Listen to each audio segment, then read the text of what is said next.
Good evening, good evening, good evening, and welcome to this week's episode of Coach's Corner. My name is Dwayne Dwyer, go by the Mindset Coach, And I am the Uncle Junior, and I go by the consistency coach. and we are the coaches of Coach's Corner. Listen, we want to first appreciate you and value you and welcome everybody into this conversation because, like I always tend to say, if you are here and you're going to listen to this information and you're just going to go back and watch TV, pop some popcorn, eat some cake, candies, and ice cream, and all that other great stuff, then you are not in the right place. But if you're going to take this information, take notes, and add it to your life and change something different, even if it's just one thing, make one significant change in your life starting tomorrow, then you are definitely in the right place. So before I kind of jump on over here and say anything more significant, I would like to talk to my brother. Man, it seems like it has been so long since we had the opportunity to do this live. How are you, my brother? Man, I'm doing well. I'm excited. I mentioned on the other show on Hearts and Men podcast that, I'm at the high school level now, so it's a little different. But you mentioned, it's been a while. It has been a while. And I was looking forward to this conversation. Friday night's conversation, there's a panel of men, there's at least four of us on there. And the conversation is what it is, and it's always great conversations over there. But sometimes when it's just two people, sometimes the conversations hit a little different. Sometimes you can get a little bit deeper. You kind of have it's just a little different, man. So I've been looking forward to this. We've done a lot of pre-recorded shows, man, but I'm excited about it, especially, just looking at the topic. So Yeah, absolutely, absolutely. Same here, and I'm agreeing with you. When we get the opportunity, and it's not saying that the panel of men isn't fun or whatever the case may be, we get to dive a little deeper into it. And I'll be honest with you, a lot of times when you're facilitating a panel of men, and you already notice when you're yeah, facilitating a panel, right, you want to be more of a facilitator than anything. So it's like you want yeah, to call on their experiences, their feedback, and things of that nature. But over here, we just kind of get to let our hair down and yeah. then kind of go back and forth. I like volleying. I Um, like yeah, man, me too. And it's always good to see you, my friend, and to be in these conversations with you because I always learn a lot during these conversations. But just so as much as I enjoy talking to you, I think I can speak for you when I say we enjoy talking with them as well. So I absolutely. want to make sure that we acknowledge everybody who is here by name, because again, we appreciate you being here. You are valued and you are value added to each and every conversation. So that being said, welcome Michelle Ray, Nick D, Crystal Everett, Lisa Keys, Miss Charlotte Jordan. Good to see you. What's up, Shell? Good to see you, Miss Uncle Junior. Welcome to the show. Miss Verlene McCoy, good to see you and welcome. Miss Adrian Walthour, good to see you. And anybody else who's out there, if you are out there, whether it's on Facebook, Facebook, Instagram, whether it's LinkedIn, it doesn't really matter. Just get in the chat and let us know that you're there so that we can acknowledge you by name because we appreciate you being here. Man, I guess we need to go ahead and get into it, huh? I guess so, man. Yeah, man, let's I guess we're gonna dive right on into it, man. let's I'm ready. I'm let's up just for the go and challenge. dive. Let's just go on and dive into it. Let's dive. So, have you ever felt like distractions are holding you back from achieving your goals, no matter how hard you try to stay focused? If so, you're not alone. In today's fast paced world, it's easy to get sidetracked by the constant demands of work, social media, and endless to do lists. But what if I told you that understanding the root causes of these distractions could be the key to unlocking your full potential? In this episode of Coach's Corner, we're diving into the subtle power of distractions and how they can quietly derail your progress. Whether you're striving for success in your career, building a side business, or working on your personal goals, we'll explore the myths surrounding multitasking, the importance of creating distraction free environments, and how aligning your daily habits with your long term goals can make all the difference. But that's not all. We've also prepared a valuable tool that you can use to assess and overcome the distractions in your life, empowering you to make better decisions and achieve the success you've been working towards. So stick around for the entire show because the insights we're sharing could be a game changer, could be the game changer you need to crush distractions and unlock your laser like focus in both your personal and professional life. You won't want to miss the entirety of this conversation. So, that said, bro, I kind of like just want to kind of get into it first, but before you know how we normally do, we gotta kind of unpack it. So because we're talking about distractions and we don't want to insult anybody's intelligence out there, like how would you in your own words describe distractions? Like what's a distraction? Just a Mm. distraction. I can't get it out. How would I describe distractions?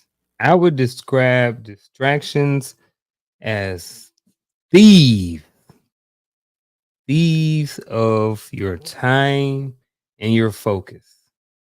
That's how I would describe distractions, right? You're working on something, something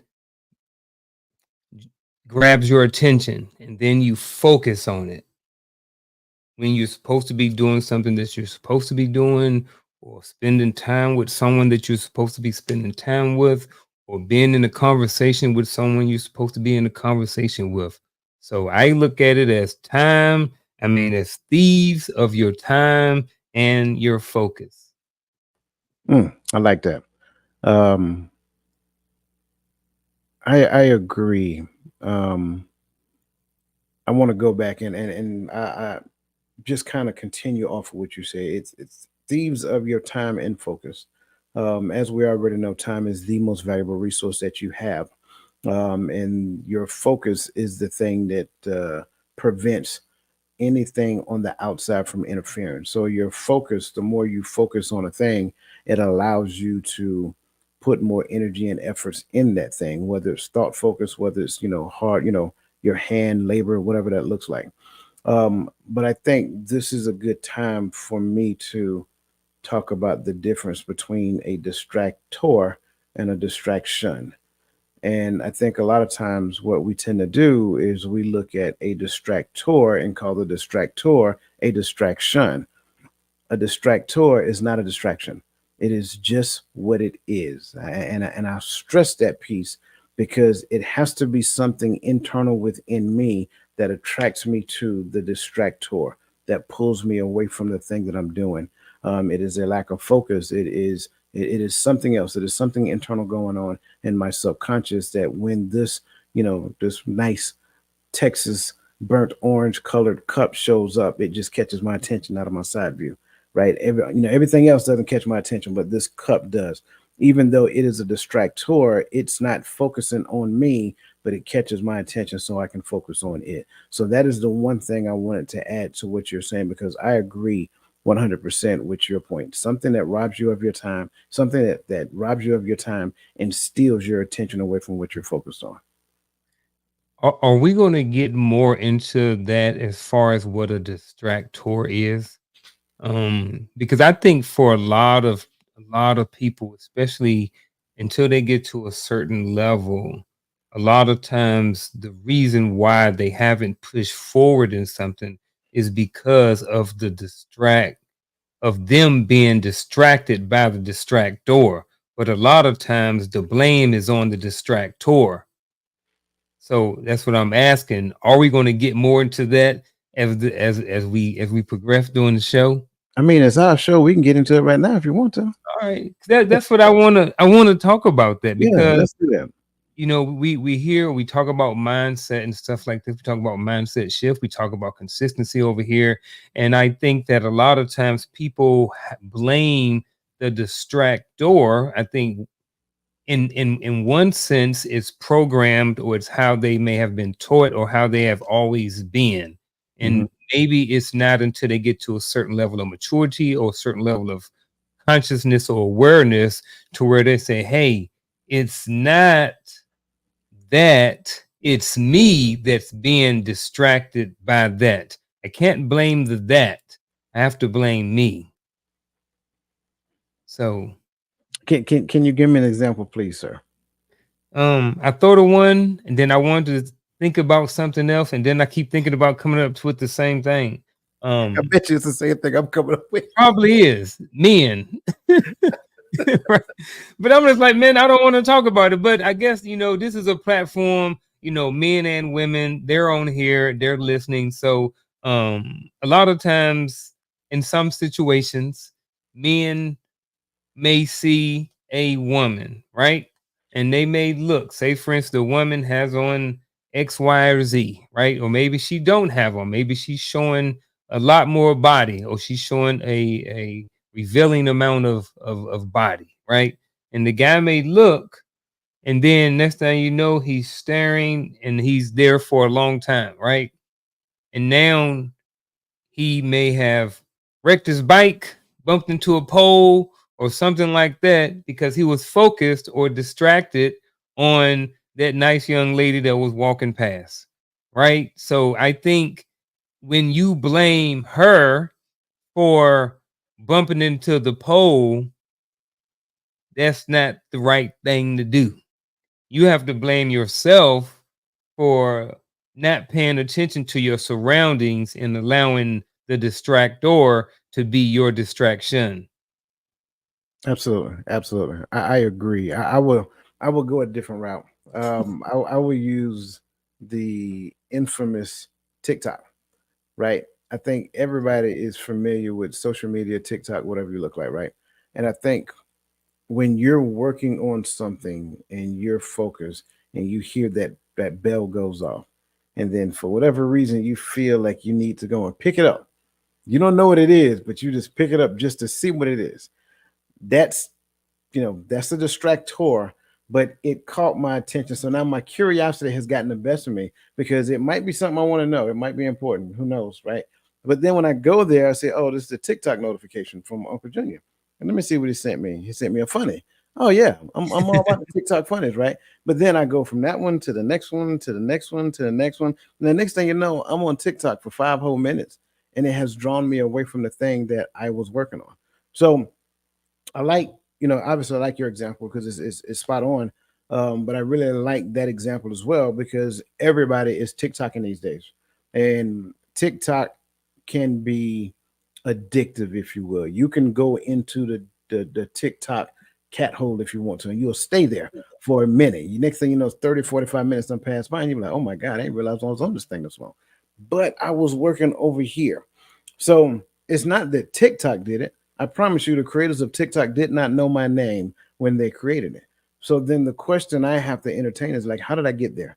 How did TikTok have the power over me to pull me over here when hearing that bell and then actually going through it as much as I possibly did um, in lieu of doing what I was already working on.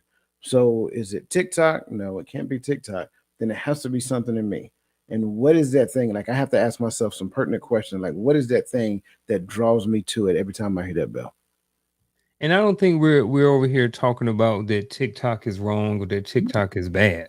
I No. don't That's not what we're saying. We're just saying just like TikTok or alcohol or cigarettes, those can be addicting to some people, and some people lose a lot of stuff, especially time, their most valuable asset, because they are on TikTok or social media a lot of time. And I get it. A lot of entertaining things over there. It's a lot of good things on there. But there's also a lot of all those good things in, just everything in moderation, Yeah. so but having a balanced life, if you have, maybe if you have your life more in control, you have a more stable life, they may allow you to spend more time on social media or doing things like that, versus someone who is not doing as well. Maybe they should be doing something else a little bit more constructive with their time. Yeah, absolutely. And I think this is a great place to kind of dive into the next question Mhm. because I think with me bringing up the whole TikTok thing, it just kind of lines up. So, how do small everyday distractions like checking your phone, getting sidetracked by emails, or engaging in minor tasks quietly but significantly impact long term productivity? Here you go. It's like that thief again. Like that thief that's stealing your time and focus. When you over there and you are supposed to be, I spent 21 years in college, right? from the time I started, going to college and taking college courses, and the time I graduated, with my degrees, it took me 20. It was a total of 21 years, and during that time, there were a lot of distractions. There were a lot of things that took me away. You know, and I say all of that to say is that, it was some things were things that was out of my control, like deployments and stuff, but some things I allowed myself to be distracted by, you know. So when we're looking at, those thieves of this time and focus, when you pick up your phone, when you are supposed to be doing something, you're supposed to be balancing your checkbook. I don't think people still do that no more, but you know what I mean. You got your spreadsheet out on whatchamacallit, and you're paying your bills and different things. At least that's what I do.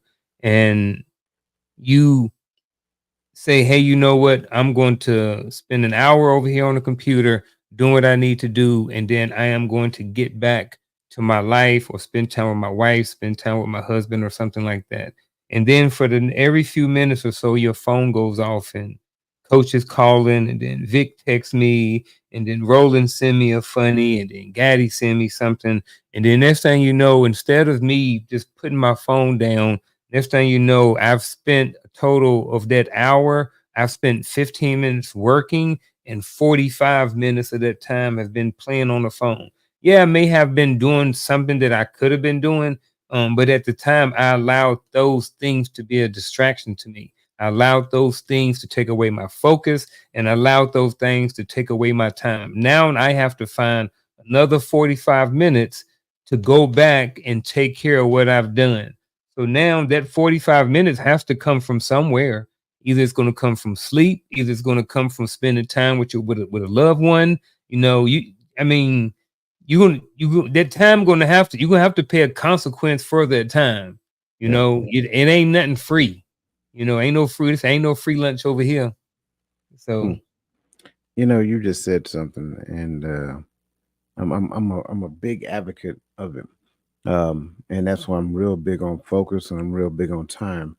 And you said you're gonna have to pay a consequence for that time. Like you're being distracted. Like it's gonna cost you something. yeah, And there's an old adage, it's a reason why it's called pay attention. You're going to have to sacrifice something for the attention that you need to pay to this thing. But I do have a question based upon what you said, because I'm listening and I'm agreeing with you spot on. But is it possible that there are such thing as good distractions, and if so, how? well, I think if it's a good distraction, really is a distraction. It's not really a distraction. Um, I'll take an example. Like if I'm in here working, right? And I'm working hard, and I'm trying to get stuff done. And I say I got an hour and I want to take care of it. And I may not tell Shell this, right? But Hmm. she may come in here and she may drop me off some tea or something like that. And I may give her a kiss and give her a pat on the butt and send her on her way, right?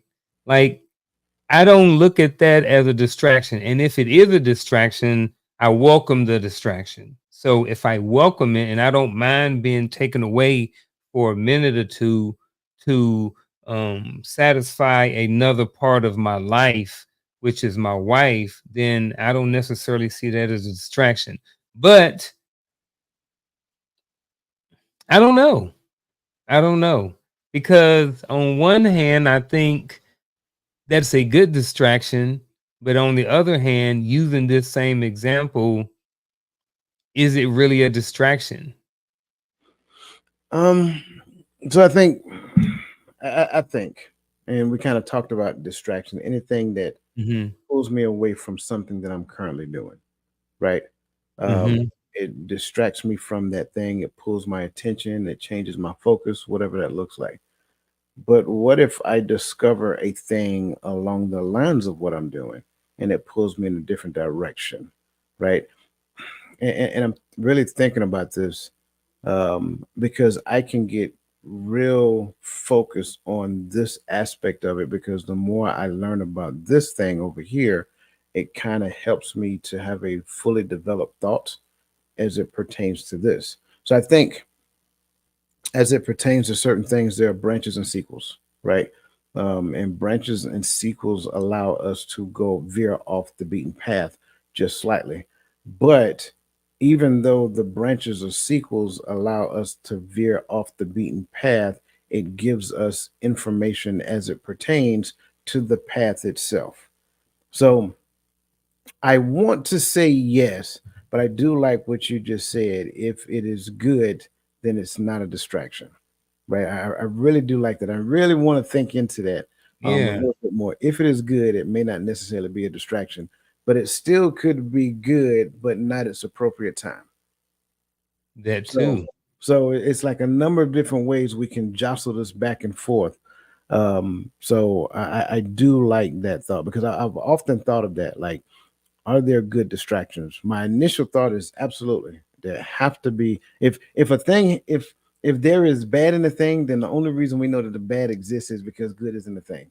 So if I Hmm. say a thing is a distraction and I perceive it to be bad, therefore there has to be a positive or a good side to distraction. And if it can be perceived as a distraction, that means it changes my focus from what I'm currently working on. But even changing my focus from what I'm currently working on for it to be good, it must move me forward. So that's just kind of like how I see it. And again, I've you know rambled a little All bit right. on that. So I'm gonna ask you, and I'm gonna ask the chat if I could be a little bit transparent. All right, and I think for the most part, everybody gonna say yeah. So there have been times where I have been in my office working, and I have been really, really focused on something. And Cheryl has come in here, and she might say, "Hey, babe, you want to take a break?"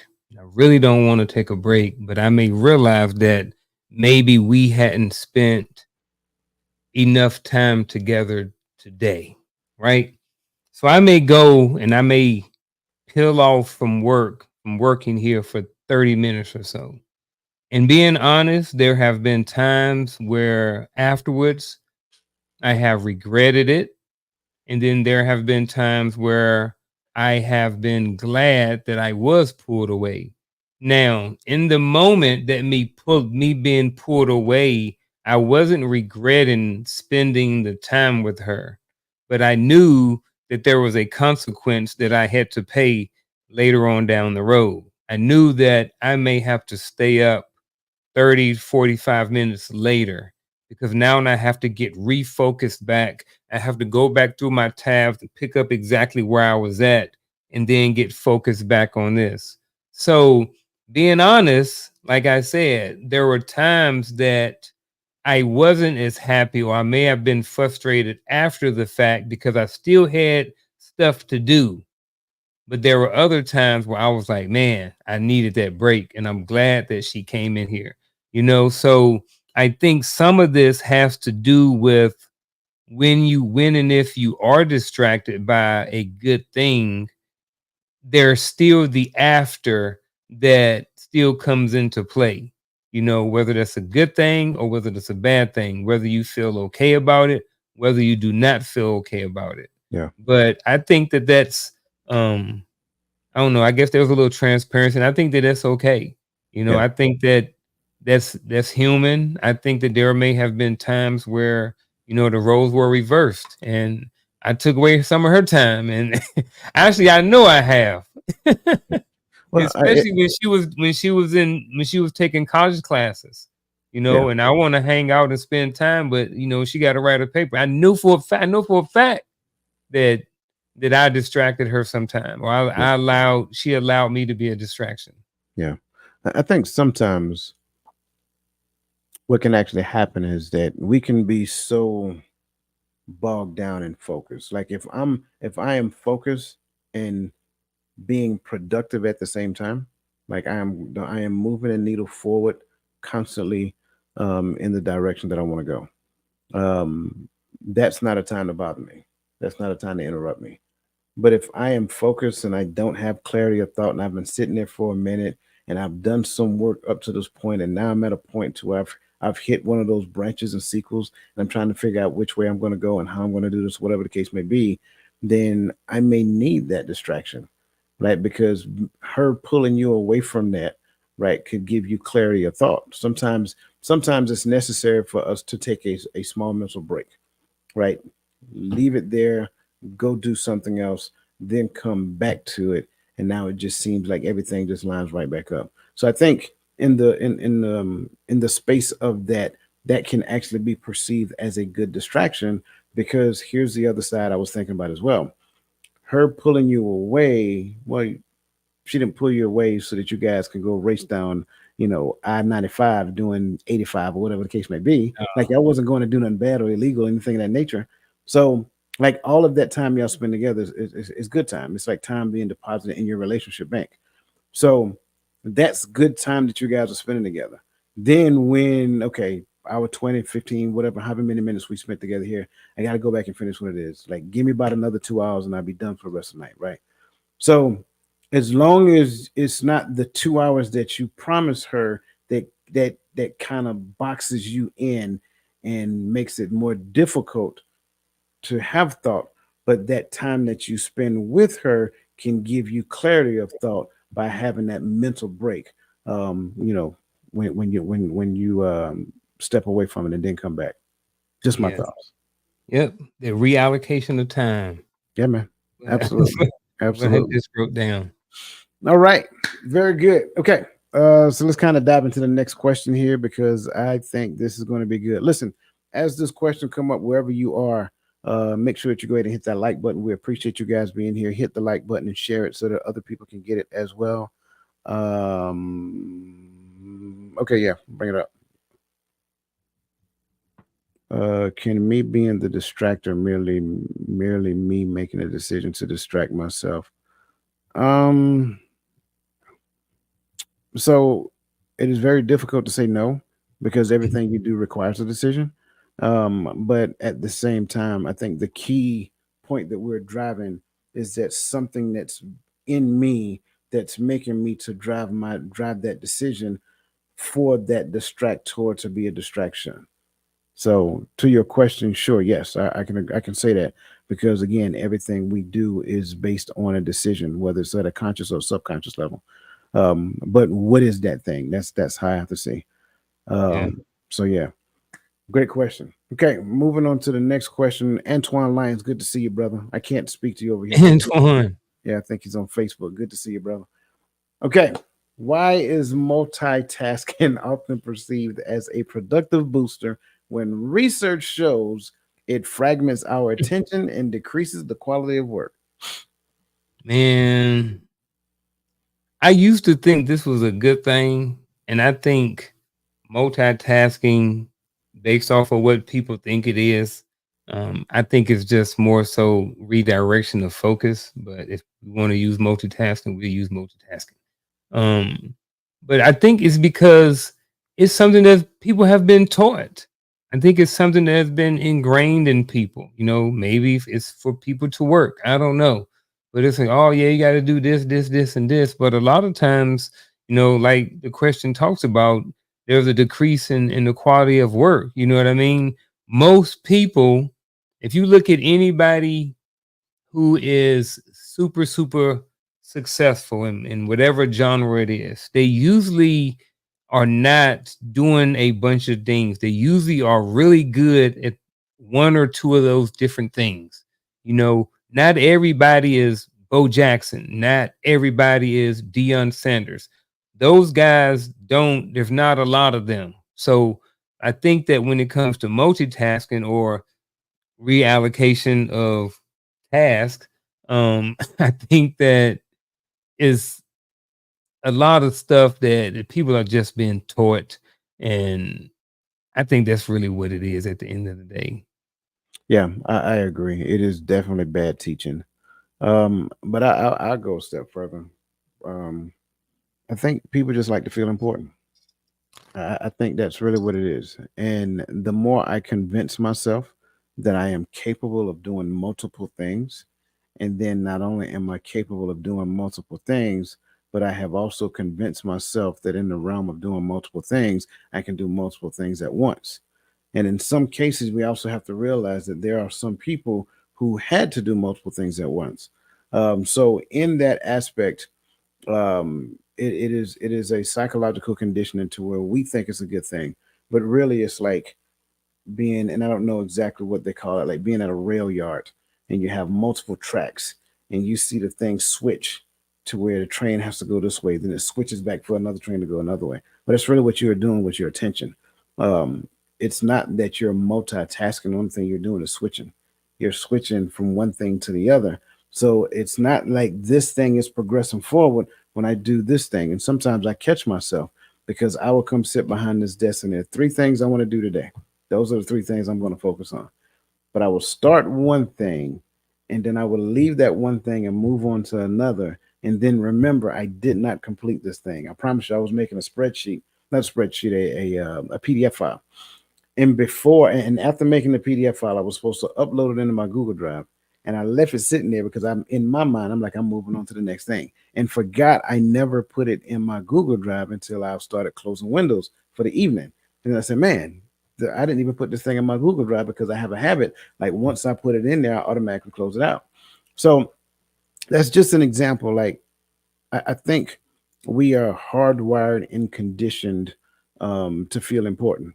And the more things that I can do, the more important I feel about myself. So you think it has something to do with ego? Absolutely. Because I also think that uh, the word, like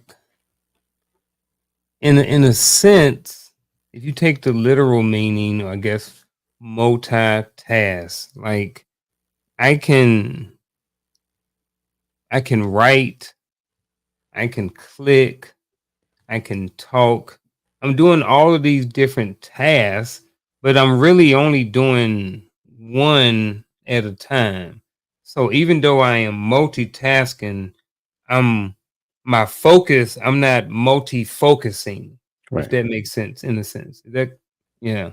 It makes perfect sense. Like I know you guys can see me sometimes when we're talking, especially on Hmm. Friday nights, and you'll see me. I'm looking over here, and I'm just gonna be honest, transparent. It's not that I am listening. It is impossible for me to pay attention and focus solely on what is being said and work over here at the same time. But I trust that these panel of individuals, these well-rounded gentlemen that I have on the panel on Friday nights, that they'll sustain the conversation until I'm done with whatever it is I'm working on over here. Then once I'm done, then I come back and I try to fill in the blanks of the information that I missed by listening before I say anything going forward. And I think that's really the thing. And it's like being, I give another example, being like in a coaching session or whatever. And some of you, regardless of whatever it is you do, you've had to listen to somebody talk and take notes at the same time. But you've also experienced where you've attempted to take too many notes on what they're saying and you miss the next thing they said. And so that becomes problematic because you're switching at that point. Well, why did I feel compelled that I needed to take so many notes based upon what they were saying? Why couldn't I just do it in shorthand? You see what I'm saying? Take little bullet short statements about Garfield said this. Okay. Yep. Good distraction, right? Little short stuff. Because if you're paying attention, you can remember the conversation. Then I can go back to my notes and fill in the blank based upon what I experienced in the conversation and what my notes remind me of. But a lot of times, especially when you first start trying to do that, you will try to take detailed notes on what they're saying, and then you will disconnect from the conversation, and then you got to ask them, "Can you say that last thing you said again? I want to make sure I heard everything clearly." That's just a nice way to say I wasn't listening to you. Yeah, we do it all the time, especially like you said, running podcasts and YouTube channels and stuff. You know, you on a panel, like you said, you hoping that other people carry the weight because you literally have to shift focus. You may have to read a message or something like that, or a private chat or something like that, and you just got to. And it's I have sometimes almost forgotten the conversation or kind of been surprised when it's like it's been back on me. I'm just like, oh snap, here it is, you know. So I definitely get it. Yeah, absolutely. It looks like we got a couple of questions. The first one here says, "What is considered multitasking?" Um, I mean, I guess I would just say just doing more than one task at a time, at the same time, not going from task, complete this task to move on to the next task. No, you're doing 2 to 3 tasks at the same time. And I want to make sure that it's clear that I'm clear when I'm saying that it's not just a task with the specified and implied tasks to go along with them, because there are implied tasks to go along with some of the major tasks that you have to do. Case in point, if I know I'm doing a show, there's a process that we have that goes along with doing that show before doing the show. Well, that's not necessarily in line with multitasking at that point, but like I just said, when I'm trying to have a conversation and I'm trying to type where I am trying to think while I'm typing over here at the same time, well, I can't think and then receive information and process what you're saying at the same time. So that is how I would say, that's what I would say multitasking is. Do you have anything that you want to add to that, bro? Just that it's like high level brain tasks, not just like basic stuff. It's like high level things. Like try to read a book and then write something at the same time. Write a letter to your mom and read a book at the same time. It's probably ain't going to happen. You know what Yeah, I mean? So those are two high level brain tasks. So that's what we mean. So not like, you know, talking and you know what I mean? Not that. So just more so high level functioning type things. yeah, absolutely. Like right now we're multitasking. Like I'm breathing and I'm watching at the same time. All my senses are working. I'm touching this, I'm looking, I'm sniffing, all my senses are working. So, but these are not necessarily high skill level tasks that our brain is Absolutely. doing. And that's why, like, some people, they like to do stuff with white noise in the background. Right. Yeah. Well, the reason why they call it white noise is because they just need something in the back. They're not listening to it. They're not paying attention to it. Because here's the worst thing they could do if they're trying to read a book and then look up and then see what's going on at the same time. I promise you, they're not processing wholly what is actually happening in that book. They're like, hold on, let me go Mhm. back. I missed something here. Let me go back and pick up what I was doing here. So great question. Love it. Yeah. Sing that song and read the book at the same time. Right, exactly, exactly. The next question is, what if tasking actually works for some people? My first question is define work. And I'm not trying to be funny when I say that. I think sometimes, like, one of the biggest things that we understand is good is the enemy of great.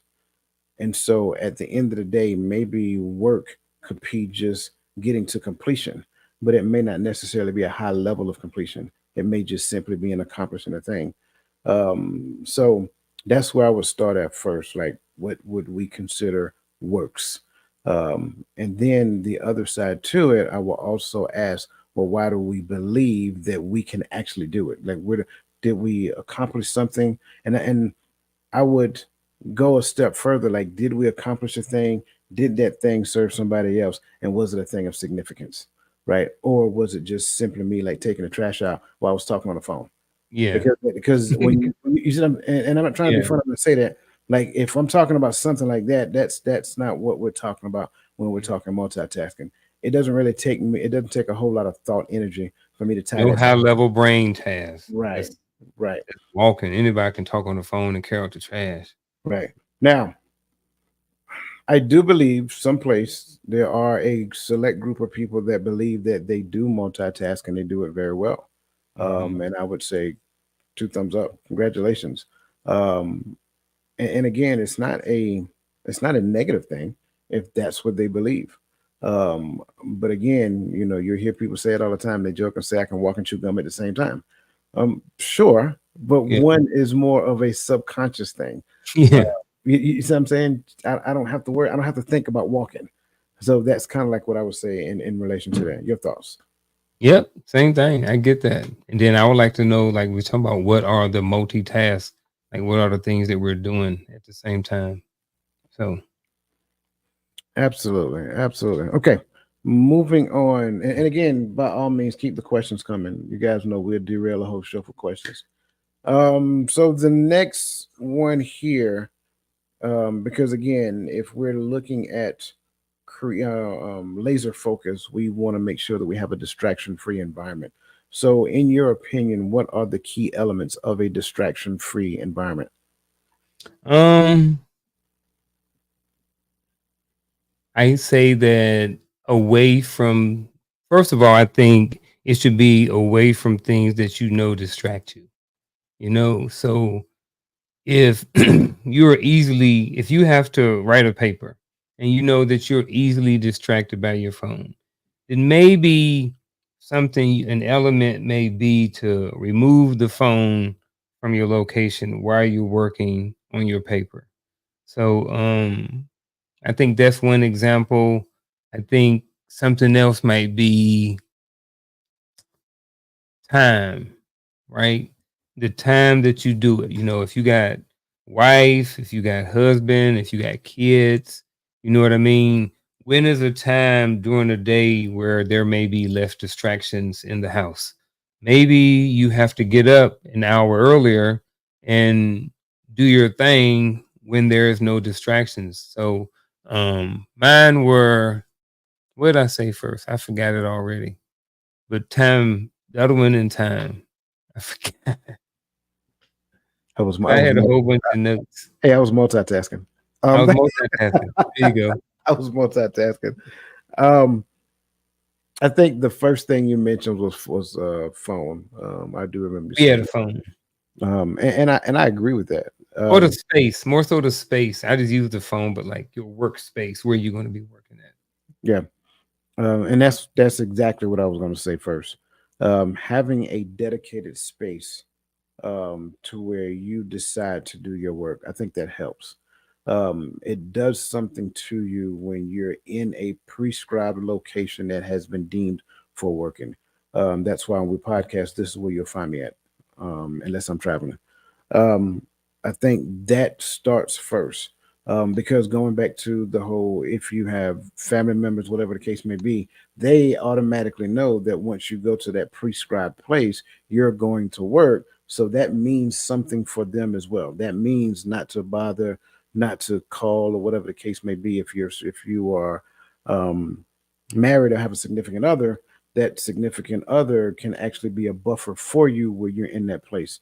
For me, I like it all depends on what I'm working on. I don't necessarily prefer white noise. I like silence when I'm working because it allows me to focus. Now that does not say that silence is better than white noise. Whatever works for you works for you. But I like silence. I like that dedicated space.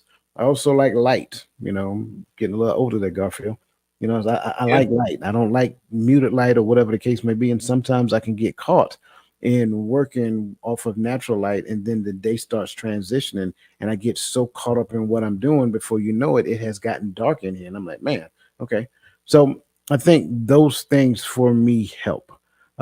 Free of anyone interrupting, a dedicated workspace, enough light. And yeah, all that is that's for me. That's how it works for me. I got two more. Sure. All right. One, boundaries. I think a key element is boundaries. I think that this was very noticeable during the pandemic, is when during COVID is when I heard this a lot, right? So people were working from home, right? Say for instance, someone is used to working, but now they're working from home. So instead of them, that person or the family respecting the space and this person is at work, they're in there working on a computer, whatever like this, and the kids are coming in and the wife or the husband keep coming in and out and the dog is running through and they're barking and stuff like this. So I think that creating those boundaries in the house to say, hey, look, this is work time. I work from home. However, I need to be working while I'm at home, not changing diapers or walking the dog or whatever. Now, so that's what I think. That's what I mean by creating boundaries, um, and a distraction, as far as the distraction free environment. And then the other thing I put down is this also, a distraction free environment can be our mental environment. So that part right there, because sometimes we're not in a place mentally, You know what I mean? And our environment is a huge distraction. If we are trying to focus on, again, I'm gonna use writing a paper, right? Trying to focus on writing a paper, but I'm worried about my wife doing X, Y, and Z, or I'm worried about my son, or I'm worried about how my mom is feeling, or something like that. I'm being distracted in my mind, in my mental space by other things that's going on in my life. So I think that, we have to sometimes create boundaries in our life, in our work zone, or our workspace in the house, or whatever like this. And then I also think the same thing when it comes to our mental space and keeping that area distraction free as well. I do like that one. Thank you for adding that. I think we need to learn to clean up our mental mess. I think a lot of times our minds can be our biggest distraction. We know that we're supposed to do something and we'll procrastinate all the way up to the time that we are pressed for time to do it. So I would say in relation Guilty. to I've been guilty. well, so the reason why we do that is because we have told ourselves that we work well under pressure. Yep. And so because of that, we think it's okay to procrastinate, and then we will intentionally put ourselves under pressure. Now we're expecting a good product. Well, could you not have like created the good product prior to, without necessarily waiting to the last minute? So Yep. I think that's it. Or And created that same pressure. And you could have recreated that type of pressure. Say, hey, look, I work better under pressure, right? So I need, um, I write my papers better within the last, if I know it's due within 12 hours, right? So okay, fine, recreate that. Go somewhere, go to the library or something. The library closed in 12 hours. Boom, recreate that. You got to the time the library closed to finish your paper. You can recreate the same. It ain't the same because mentally you still have a week to do the paper, but you can still somewhat create a similar type environment in order to create that pressure if you think that you work better under pressure. yeah, so I'm gonna tell you the biggest culprit of that, right? And I'm speaking from experience. This guy, Hmm. when you do that to yourself, when you wait to the last minute to do a thing, and then you do the thing, and then the thing turns out to be good according to the standards that is actually being done, then the good is now a reward. So it's almost as though you've been rewarded for the bad decision that you made to procrastinate. I used to wait to the like I knew all week. In fact, I knew 3, 4 weeks in advance that I had a paper coming up. Hmm. I would wait till Friday to write my paper. Now, here's how slick I was. I was so slick that I would not write my paper to Saturday. Why? Because Saturday is a day that I do not be distracted during football season. That's my initial plug before we get it started. Just want y'all to know, right? So Saturdays, I am not to be disturbed, especially when Georgia's on TV. You can text me, you can call me and do it. Listen, if an ambulance is not involved, I don't want nothing to do with it, especially when Georgia's playing. So that said, when I had to do my paper, I'm sitting there and I'm locked in this room, white noise. Remember, I don't like white noise. White noise playing, right? Football is playing. I don't care who it was, Willacoochee Valley State. I didn't care as long as football is playing. I am going to town on this paper. I'm getting it in. When Georgia started playing, 3 hours taken away from that paper because I'm like this. When the game is finally over, laptop back in my lap, and I'm going at it. And then I would turn the paper in on Sunday afternoon. I would finish it on Saturday. I would proof it on Sunday and make like final errors. Now, of course, NFL is on Sundays. I don't really care about that. Not as much as I do with college. So I can focus on proofing on Sunday, submit it, and by Tuesday I got an A on the paper. I did good. You see what I'm saying? And that's what ends up happening. So, based upon that reward system, that award system as well, what ends up happening is that I am a good, I work good under pressure. I'm a good procrastinator, is really what you're saying. And so, you will intentionally do that to yourself because history has taught you that you actually are good under pressure. If people work better under pressure, at least they think they do, then why is it that when the pressure in the relationships, Never mind. We ain't talk about that tonight. Talk about distractions. I like that though. Distractions tonight. Yes, that's exactly what that means, Lisa. I'm telling you, phone will have like 15, 20 text messages, 10 missed calls. I get there eventually, but Hmm. you already know why. Same Uh, thing when the Cowboys on. uh, there you go. Not to be disturbed. Not for me though. Okay. How can practicing mindfulness help me clean up my mental mess? I'm sorry. How can Mm. practicing mindfulness help individuals recognize and manage distractions in the moment? I'm going to start by saying this. Mindfulness is not for everybody. I'm just being honest. It doesn't work for everybody. Some people just don't get into it, and that's okay. But I will say for people who practice it, or people who understand it, or people that have know about it and are open to it and can see the benefits of it, I think that when you anytime you spend time focusing on your mind, it allows for a certain level of clarity. And I think that when you have a certain level of clarity, and you learn more about yourself and what's important, you don't want certain things to take your time and your focus away from you.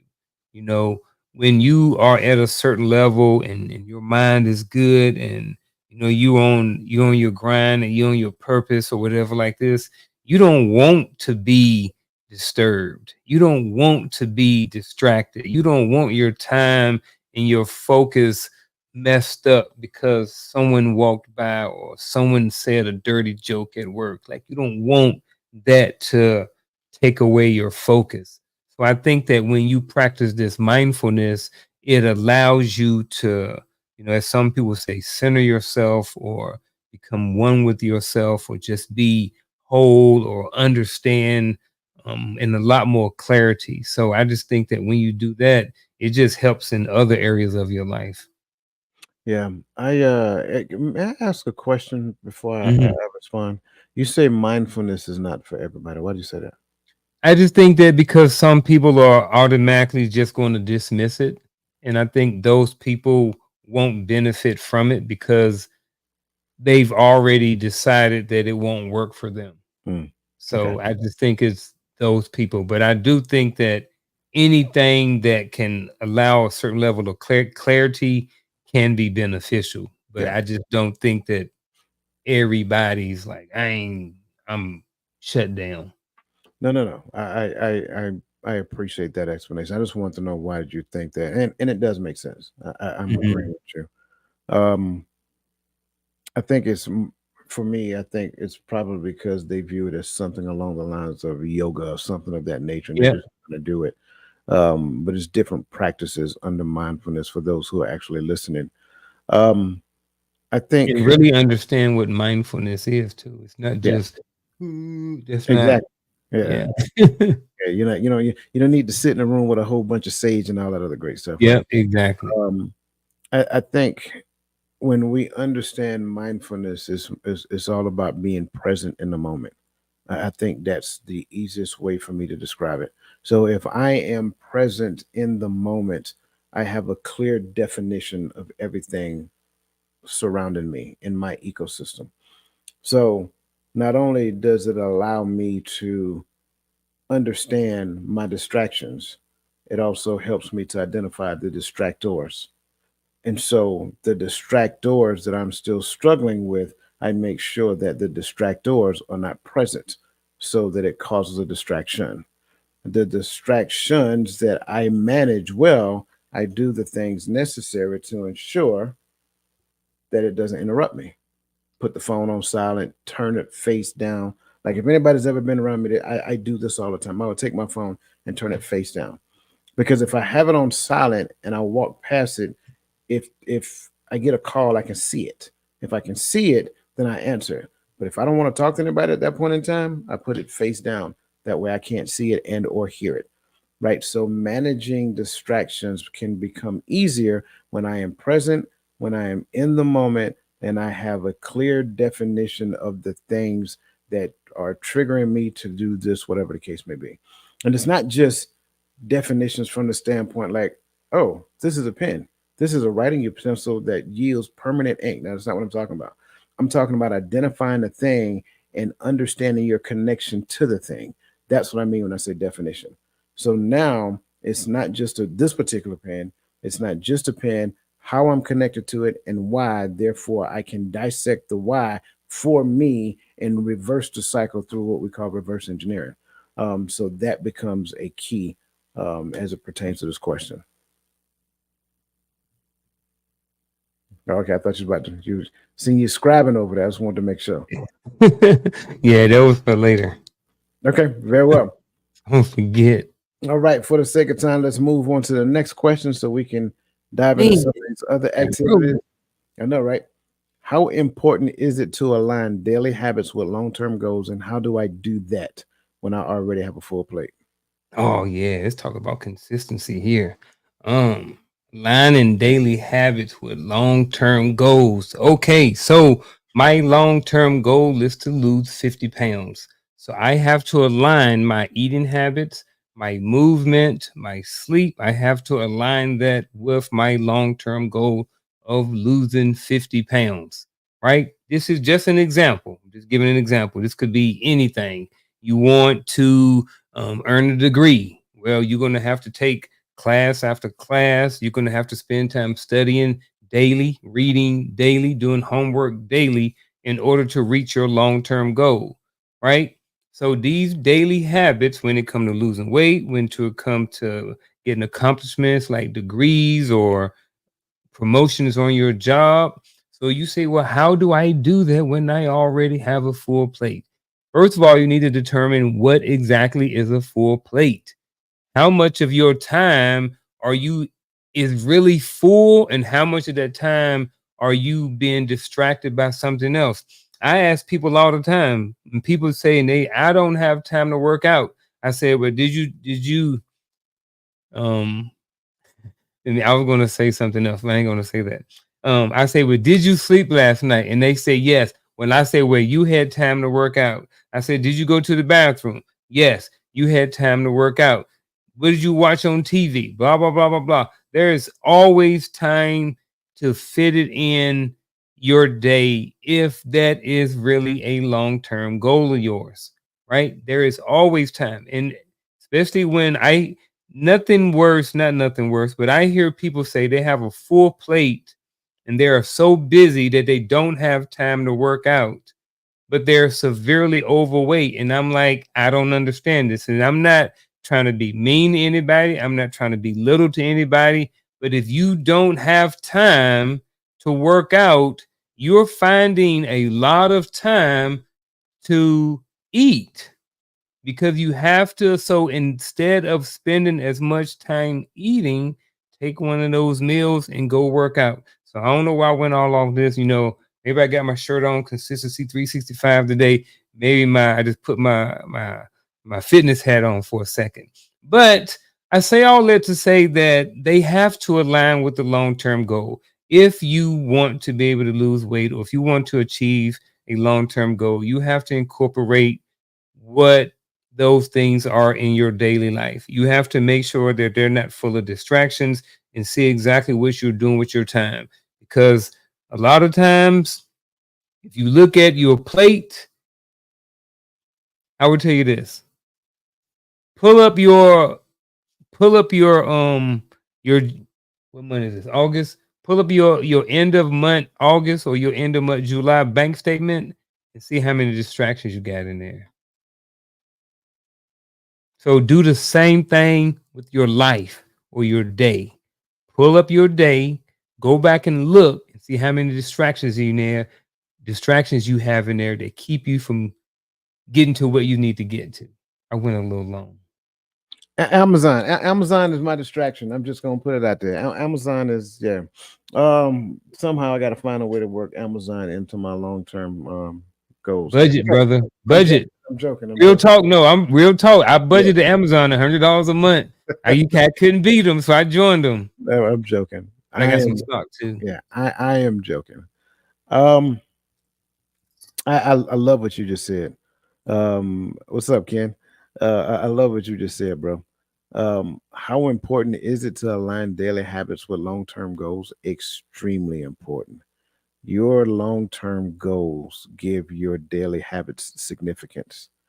You will not see the results of daily habits in the day that you're doing them.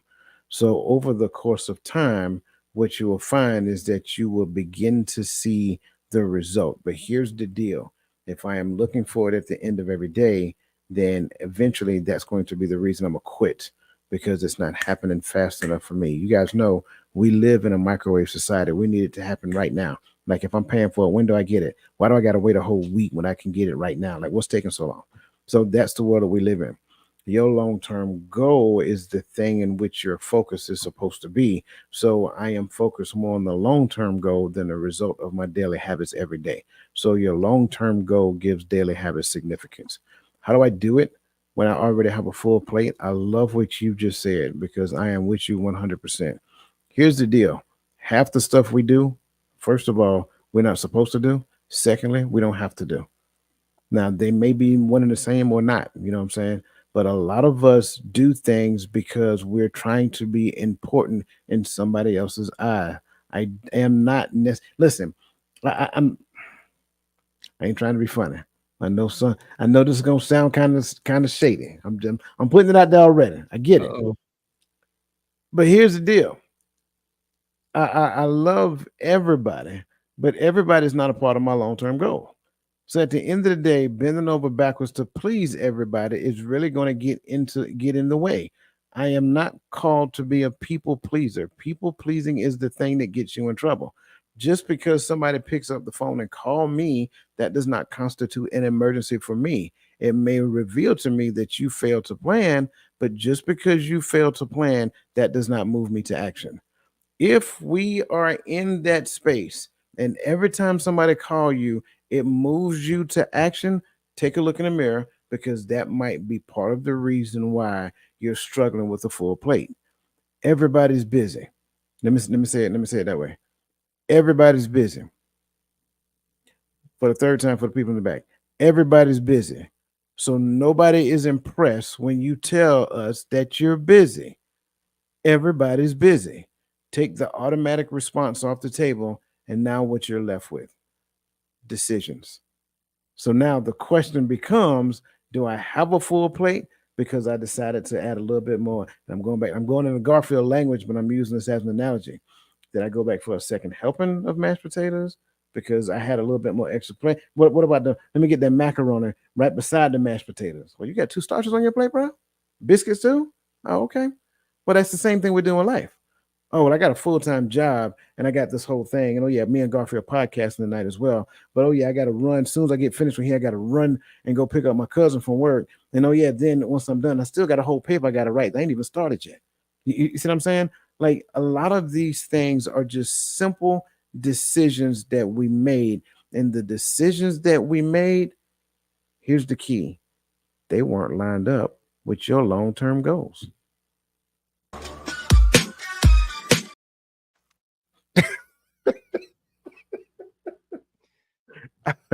I'm just saying.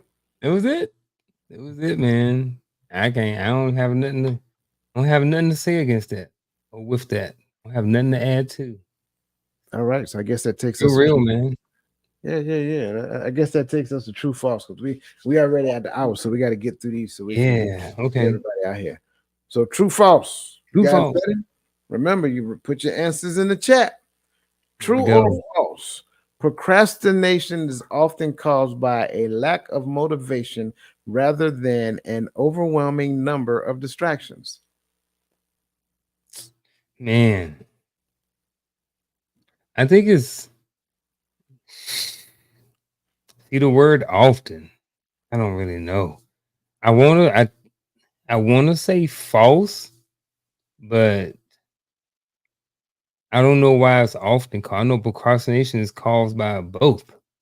You know what I mean? But Mhm. I think it's probably more distractions than lack of motivation. But yeah, Well, I don't truth of know. the matter, truth of the matter is It looks like half. I'm seeing some T's and F's. Okay, all right. Yeah. I So don't the know. survey says false, right? False. Yeah. In reality, it is often it stems from being overwhelmed by distractions or feeling paralyzed by too many choices, which can hinder decision making and process and progress. Mhm. So the answer is false. Because I see a lot of people procrastinating because they're not motivated too. A Well, lot of people. that's what it looks like to us. It looks Mm, like they're not motivated, mm. but they tend to at time they have kind of like what we call and this is not the same thing. It doesn't fit perfectly, but you know how when you give people too many options, they run into what we tend to call analysis paralysis. So too many options cause people not to make decisions. That's the same thing that procrastination does as well. So I get in the fitness space, people always talk to me about stuff like that. And a lot of times the answer is like, why haven't you I ask, why haven't you started yet? And a lot of them will say, I'm too busy. So I'm wondering if that's part of the full plate, the distractions piece, Hmm. or just a good enough of people say, I'm not motivated. I need somebody to work out with. I can't do it by myself. So I understand it is false, but I think because it says often calls, I just don't know. I understand everything you said, but not but. I understand everything you said. I Right. just don't know why I wanted to add that to it. Nope, you're good. I would say to those people, and if I'm just being honest, Mhm. are hardwired to give their time and attention to the thing that serves them according to their own wants, needs, or desires. So, if I have a full plate and I'm telling you that I am too busy to work out, that's my other option. Then what I'm really telling you is that what I have on my plate makes me feel a whole lot better than working out. And so, what I get from these things I have on my plate serves me a whole lot better, serves me a whole lot more than how I view myself when I look in the mirror. That's what Bro, that really is. that's why I don't work out in the evening. Procrastination and distractions. I will say, hey, coach, man, we need to meet right now. Hey, man, I gotta make an appointment. Anxiety because I gotta thinking about it all day. It's like, man, I gotta run 6 miles today. It's like thinking about that all day long. It's gonna suck. It's gonna be hot. Like, so I already know I just don't do well with working out in the afternoon. It is too much other stuff that I will add on my plate Right. to not have to work out in the afternoon. Yeah. And I got tired of fighting with myself about that years ago. So I Yeah. just get up and do it in the And, morning. and to this point, going back to my example about the paper, it's not that I wasn't motivated to write the paper. I had Mhm. already did the outline and everything. I Yeah. just had some other stuff that I felt like I wanted to do right now, and I didn't want to do that right now. So Yep. I think, and to your point, it is often, and we understand that this is not a blanket statement for everybody, right? There are some people who procrastinate because they're just not motivated to get off the couch. I get that part, Mhm. but I don't think that is the preponderance of those individuals. Yeah. I I think, like this question. yeah, I think most people is that plate too. All right, next question. True or false? Is it better to wait until you feel fully prepared before making a decision, as this ensures the best outcome? Man, um, this comes down to a it's come down to mindset. It comes down to perspective. You know, if you look at real estate and investing, some people say don't invest until you fully understand, until you fully prepared to do so. Some people say, look, just go out there and we'll figure it out along the way. So I think it's both mindsets. For me, it is better to wait until I'm fully prepared before making a decision to ensure my best outcome.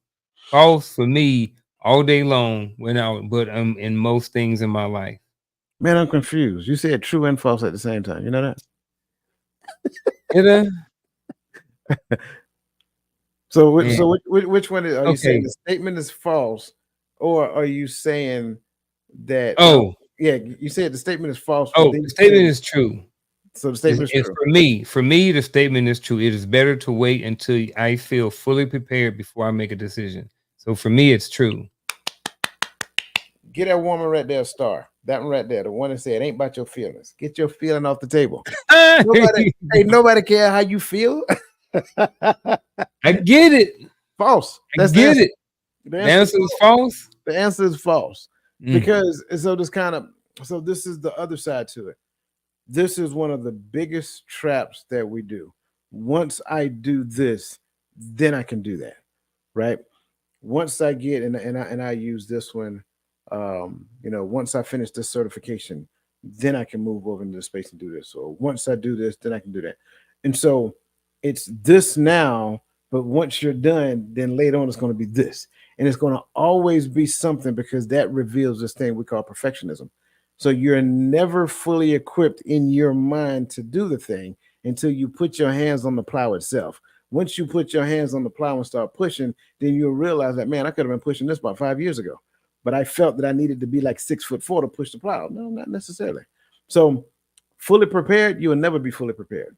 You get fully prepared in the midst of doing the thing itself.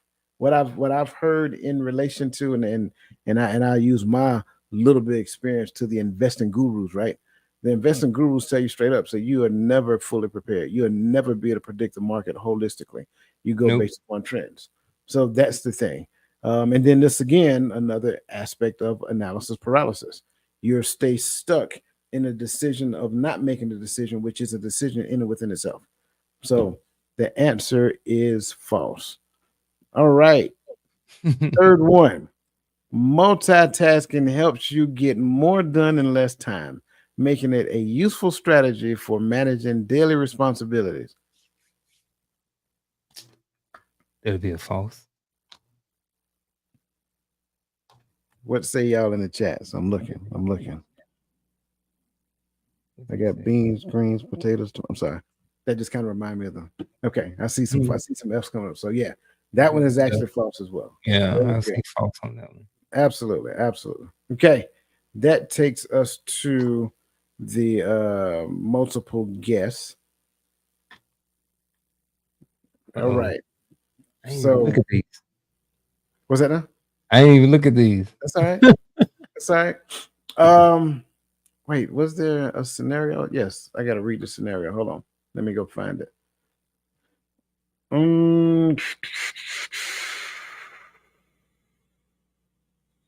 no, I'm sorry.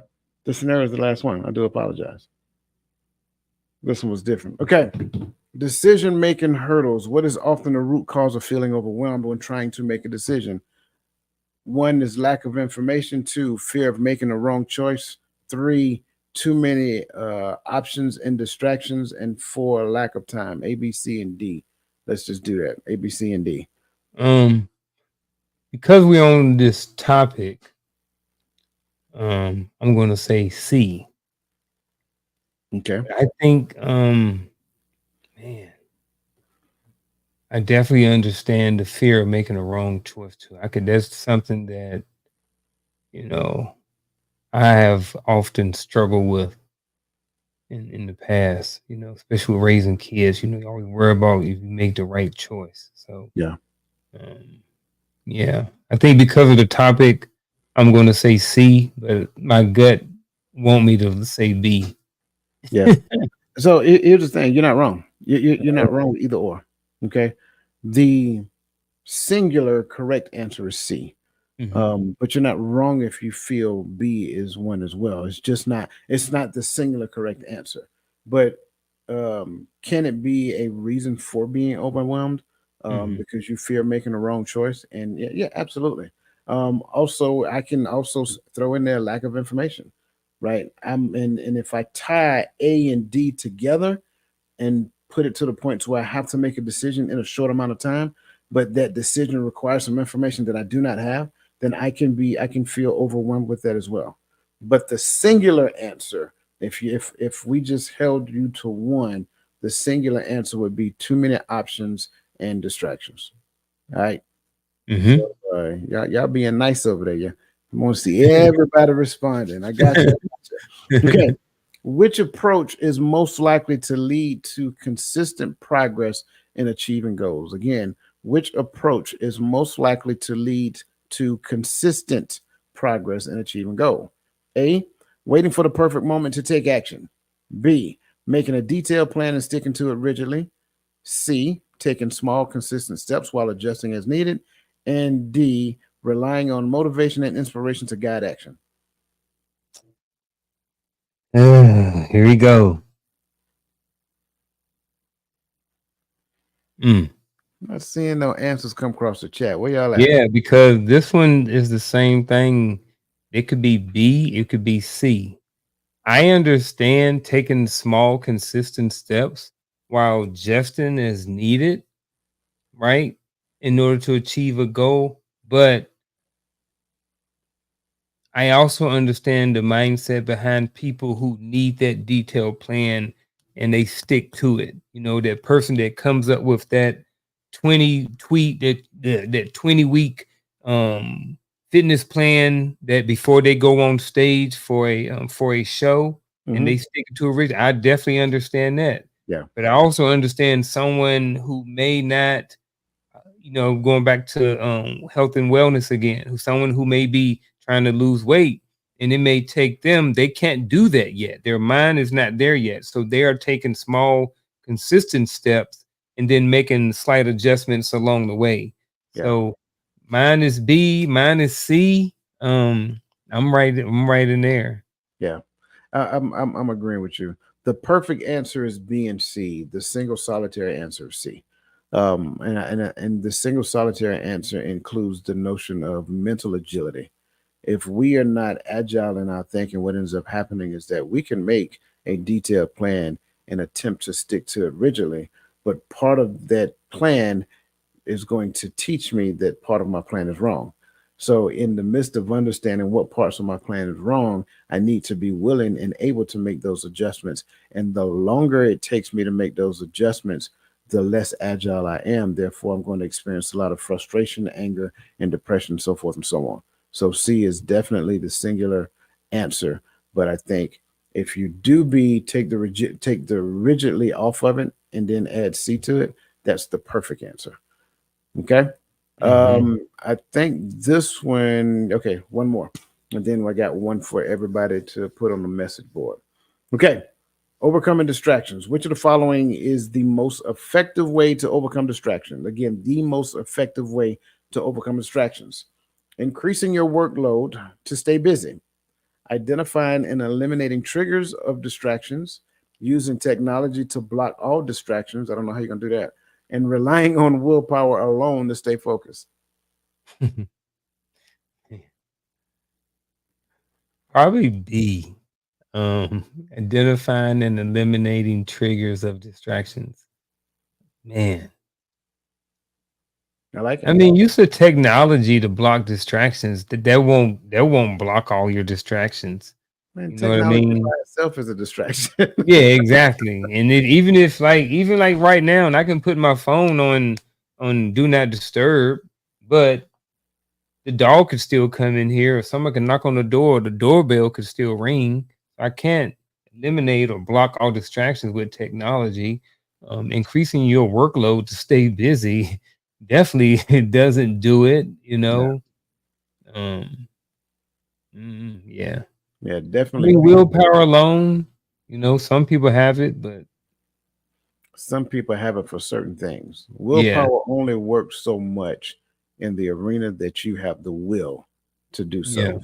But there are yeah. certain things that you cannot will because you don't have the capacity to do so because that's a weakness for you. Hmm. So the answer is definitely B, identifying and eliminating triggers of distractions. And again, the way you have to do that is identifying that distractor, right? And what is the connection that you have to that thing? And you have to reverse engineer. Okay, this is for everybody in the chats. Okay, if you guys can take a screen capture this real quick, because I want to see your response on the total mindset shift community message board. So, Jasmine often tries to multitask, believing that handling multiple things at once will help her get more done. However, she ends up making mistakes, missing deadlines, and feeling more stressed than ever. On top of this, her phone constantly buzzes with notifications, distracting her from whatever task she's working on. She has started to notice that despite being busy, she's not actually moving forward in ways she had hoped. Jasmine realizes that she's struggling to make decisions because she's afraid of making the wrong choice. She also noticing that distractions are pulling her away from her goals, but she's not sure how to address them. So, that being said, based on Jasmine's situation, what course of action should she take? Remember, we want to see your responses on the Total Mindset Shift message board because the coaches are getting ready to move into our actionable thoughts or advice.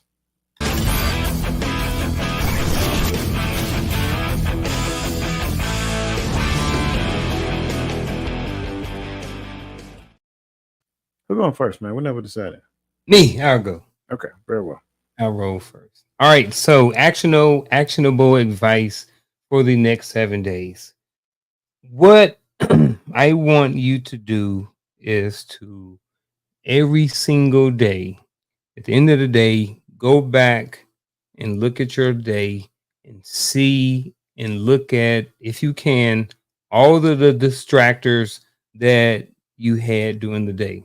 If you can't do it at the end of the day, break the day down in a half or in quarters and try. That's actually preferred to keep track of all of the different things that distract you from your work, your job, or doing something that you are supposed to be doing, right?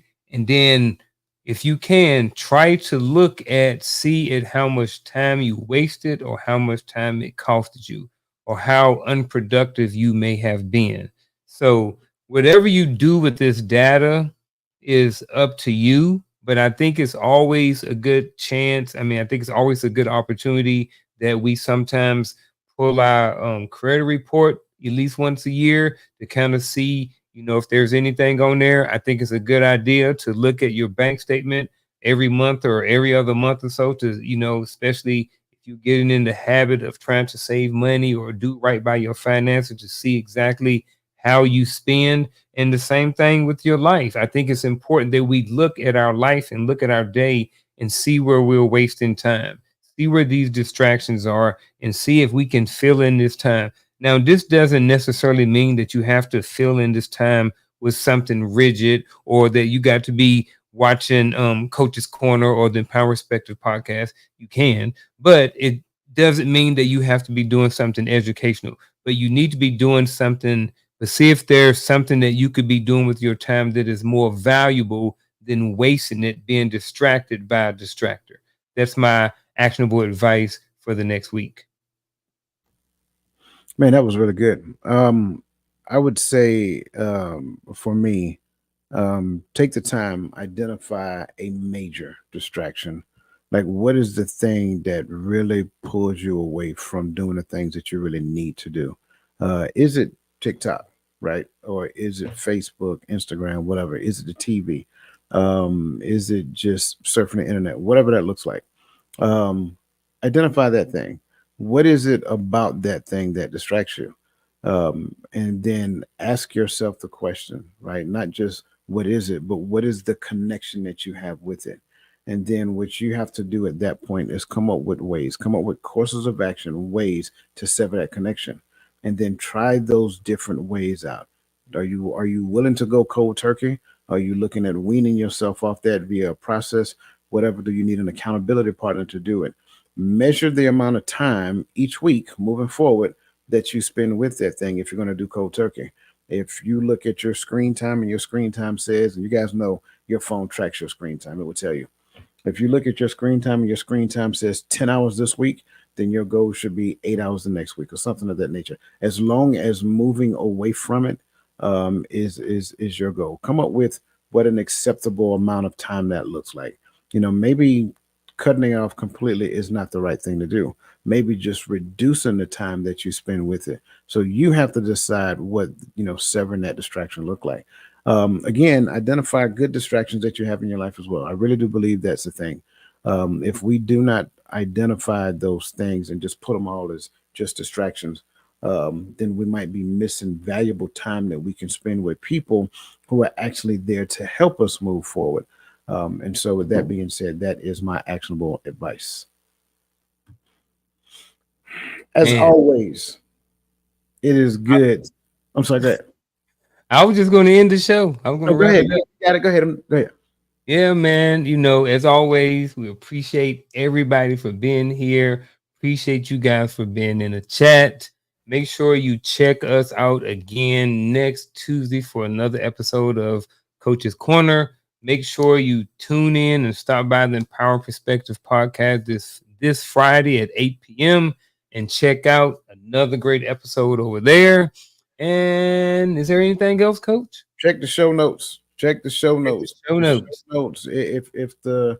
If your downloadable isn't in the show notes now, give us about 30 minutes. But come back. Check the show notes. Come back. Come back. Yeah. And don't forget, put your answer on the message board. We want to see what your answer is to Jasmine.